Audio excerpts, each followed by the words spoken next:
Hi hello வணக்கம் and welcome to 70mm channel. So இன்றைக்கி இந்த வீடியோவில் நம்ம பார்க்க போகிற இன்ட்ரெஸ்டிங்கான ஒரு காசிப் என்னென்னு பார்த்தீங்கன்னா, எனக்கு அப்போவே ஒரு சந்தேகம், எப்படி இந்த நடிகைக்கு டாப் நடிகர்களுடைய படத்தில், அது ஹிட் அடிக்கக்கூடிய படத்தில் இவங்களுக்கு வாய்ப்பு கிடைக்கிது அப்படின்னு சொல்லி. ஏன்னா இவங்களுடைய ஆரம்பகால சினிமாவில் 2 படம் அட்டர் ஃப்ளாப்பு. அதில் வந்து சூப்பர் டூப்பர் கவர்ச்சி காட்டி எல்லாருமே மயக்கிறார். பிக்கினி போட்டு மயக்கிற அளவுக்கு கவர்ச்சி. அப்படியே வந்து 3வது படம் சூப்பர் டூப்பர் ஹிட் அடிக்குது. அப்புறம் வந்து தமிழ்நாடு ஃபுல்லாக இந்த நடிகையை பற்றி பேச ஆரம்பிக்கிறாங்க. அந்த நடிகை வேறு யாரும் கிடையாது, கயாது லோகர். நார்த் ஈஸ்ட் அசாமிலிருந்து வந்த நடிகை. இங்கே சவுத் இந்தியாவில் தெலுங்கு சினிமாவில் இன்ட்ரடியூஸ் ஆகிட்டு தமிழில் இப்போது ஒரு டாப் நடிகை ரேஞ்சில் வளர்ந்துட்டு வந்துட்டுருக்கிறாங்க. ஸோ அப்படியே ஓவர் நைட்டில் இவங்களுக்கு எல்லாமே பாசிட்டிவாக நடக்குது. இவங்களுக்கு ஏதாவது பின் விளைவுகள், பின்னாடி வேலை ஏதாவது பார்த்துருப்பாங்களா அப்படின்ற ஒரு கேள்வி எல்லாருமே வந்து வச்சுட்டு தான் இருந்தாங்க. அதை உறுதிப்படுத்துகிற விதமாக ஆமாம், பின்னாடி வேலைகள் நடந்திருக்கு அப்படின்ற விதத்தில் தான் இப்போ ஒரு நியூஸ், கயாது லோகரை பற்றி ஒரு காசிப் வந்திருக்கு. அது என்னன்றதை அந்த வீடியோவில் பார்க்க போகிறோம். தமிழகத்தில் டாஸ்மார்க் ஊழல் விவகாரம் அரசியல், சமூக வலைதளத்தில் அப்படின்னு சொல்லி திரைத்துறை வட்டாரங்கள் எல்லாத்துலேயுமே வந்து மிக்ஸ் ஆகிருக்கு இந்த டாஸ்மார்க் ஊழல். இது வந்து ஒரு புயலை கிளப்பிருக்குன்னு சொல்லலாம். இந்த ஊழல் வந்து மையப்புள்ளியாக யாரை பார்க்க போகிறாங்கன்னா, உதயநிதி ஸ்டாலினோடைய நெருங்கிய நண்பர் அப்படின்னு சொல்லி அறியப்படக்கூடிய தொழிலதிபர் அப்படின்னு சொல்லி ரத்தீஷ். அவர் தொழிலதிபர்லாம் கிடையாது, அவங்களுடைய பினாமி அப்படின்னு வச்சுக்கலாம். ஸோ எல்லா விஷயத்திலும் பின்னாடி பின்புலமாக ஒரு வேலையை வச்சுப்பாங்க, தான் வந்து பினாமின்னு சொல்லுவாங்க. அவங்கள தான் அந்த மாதிரி ஒரு ஆள் தான் ரத்தீஷ். ஸோ இடியில் அந்த ரைட் நடந்து சொல்லி அதில் வந்து ஊழல் பணத்தை ஆடம்பரமாக செலவு செய்த விதம் குறித்து பேசிகிட்டு இருக்கிறாங்க. ஸோ அவங்களுக்கு வந்து ஏகப்பட்ட பணம், எப்படி எக்கச்சக்கமான பணம் வந்துச்சுங்க. ஏன்னா பாட்டிலுக்கு 10 ரூபா வச்சு விற்கிறானுங்க. அந்த மாதிரி வந்து அவ்வளோ பணம் வந்து வர்றதில் ஆடம்பரமாக இவங்க இஷ்டத்துக்கு செலவு பண்ணியிருக்கிறாங்க. இதை வந்து அவங்களுடைய முதலாளிக்கு கூட தெரியாமல். ஏன்னா ஊழல் பணம் வருது, அதை எடுத்துன்னு போய் ஒரு முதலாளிக்கிட்ட கொடுக்கணும். இவர் பினாமி தானே, ஒரு மீடியேட்டர் மாதிரி. ஸோ அந்த பணத்தை வந்து எவ்வளோ வருது அப்படின்றதே வந்து அந்த முதலாளிக்கும் தெரியாது.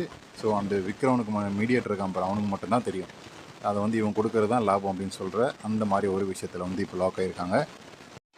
இந்த இடி ரைடில் கிட்டத்தட்ட 100 இல்லை 1000 கோடி ரூபாய் அளவுக்கு முறைகேடு நடந்ததாக இடி வந்து சொல்லியிருக்காங்க.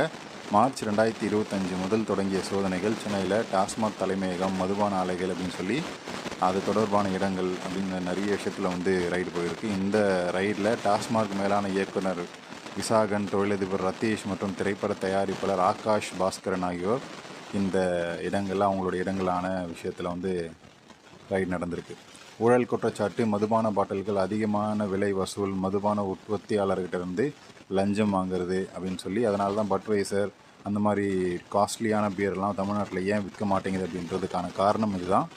அவங்கெல்லாம் வந்து இந்த ஃபேக்ட்ரி அவுட்லெட்டே வந்து காசு கேட்குற விஷயத்தில், இப்போ வந்து கிங்ஃபிஷர் இங்கே விற்கிறாங்க இல்லையா, ஸோ கிங்ஃபிஷரை வந்து ஃபேக்ட்ரி இவங்களுக்கு வந்து லஞ்சம் கொடுக்கும். அதே மாதிரி பட்வைசர்லாம் நான் வந்து விற்பனை பண்ணுற பொருளுக்கு ஏன்டா அவனுக்கு லஞ்சம் கொடுக்கணும்னு சொல்லி அவங்கெல்லாம் ஓடிட்டாங்க. அதனால தான் வந்து அதில் பாண்டி, ஆந்திராவில் தான் கிடைக்கும். தமிழ்நாட்டில் இந்த மாதிரி பீரெல்லாம் கிடைக்கிறது இல்லை. ஸோ இந்த மாதிரி அங்கே எல்லா இடத்துலையுமே ஊழல் பண்ணுறதால 1000 கோடி 2000 கோடி அப்படின்னு சொல்லிட்டு இருக்காங்க. ஆனால் ஆக்சுவல் நம்பர் பல ஆயிரம் கோடி ஊழல் நடந்திருக்கும் அப்படின்னு சொல்லி பேசப்பட்டு வருது. ஸோ 3 வருஷமாக கண்டினியூஸாக இந்த மாதிரி ஊழல் நடந்துட்டு வருது அப்படின்னு சொல்லி வீடியோவில் சொல்கிறாங்க. சென்னையில் 300 கோடி ரூபாய்க்கு மதிப்பிலான ஒரு பிரம்மாண்ட பங்களாவை அவர் கட்டிட்டு வராதா. இதற்கு வெளிநாடுகளிலிருந்து இறக்குமதி செய்யப்பட்ட இந்த மார்பிள், கிரனைட் வந்து பாத்ரூம் பொருட்கள் எல்லாமே வந்து டாப் குவாலிட்டி. 300 கோடி ரூபான்னா பார்த்துக்கங்க எவ்வளோ காசு அப்படின்னு சொல்லி. ஸோ அந்த மாதிரி எல்லாமே இம்போர்ட்டட் ஐட்டம்ஸாக வந்து பண்ணி ஒரு பெரிய மாளிகையை கட்டிகிட்ருக்காருன்னு சொல்லலாம் அந்த ரத்தீஷ் அப்படின்ற ஒரு அந்த இடைத்தரகர். ஸோ இதெல்லாமே வந்து இப்போ அம்பலமாக மாறி இருக்குது. இதை வந்து மாரிதாஸ் அப்படின்றவர் தான் சொல்லியிருக்கிறாரு.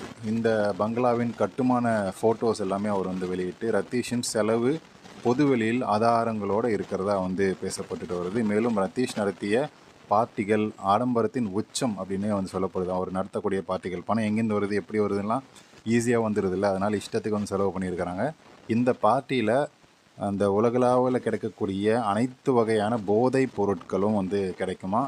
அந்த ரஷ்ய மாடல்கள், போதைப் பொருட்கள், போதையான பெண்கள், அப்புறம் வந்து பிரபல தமிழ் நடிகைகள் பங்கேற்கக்கூடிய எல்லாமே இருக்குது.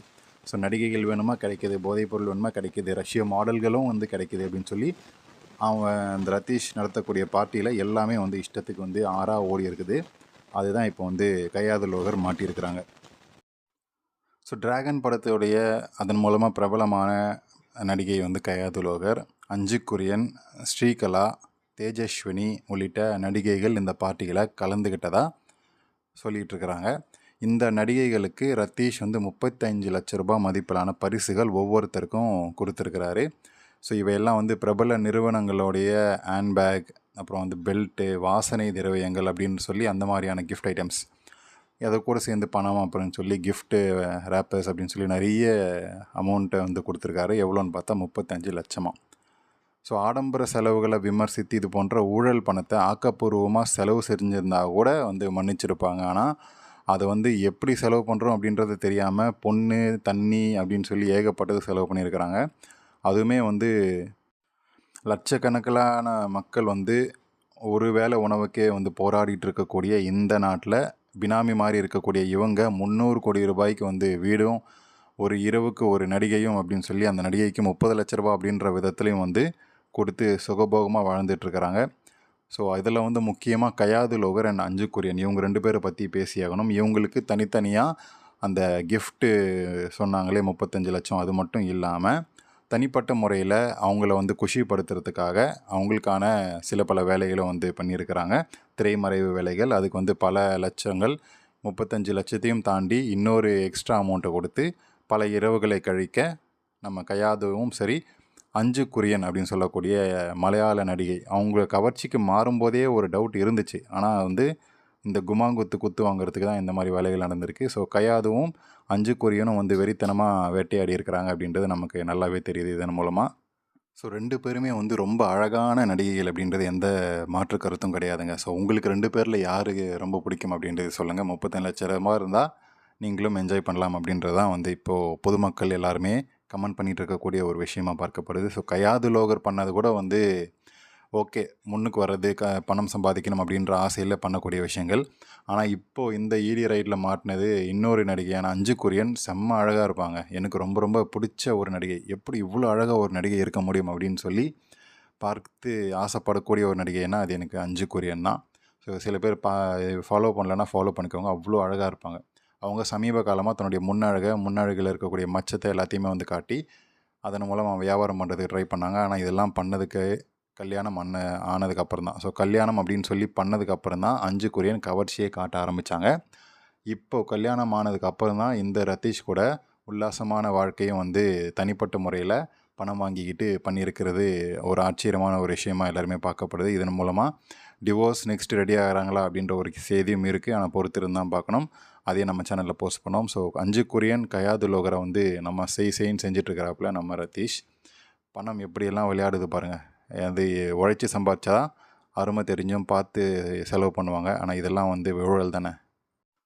ஊழல் பணம் இஷ்டத்துக்கு விளையாடி இருக்குது. ஆனால் நடிகைகளை நல்லா சாப்பிட்ருக்காங்க. நடிகைகளையுமே சாப்பிட்ருக்காங்க, நடிகைகளும் சாப்பிட்ருக்காங்க. ஸோ இதை பற்றி உங்களுடைய கமெண்ட்ஸ்ன்றதை கமெண்ட் செக்ஷனில் மறக்காமல் சொல்லுங்கள். வீடியோ பிடிச்சா லைக் பண்ணுங்கள், ஷேர் பண்ணுங்கள், சப்ஸ்கிரைப் பண்ணுங்கள்.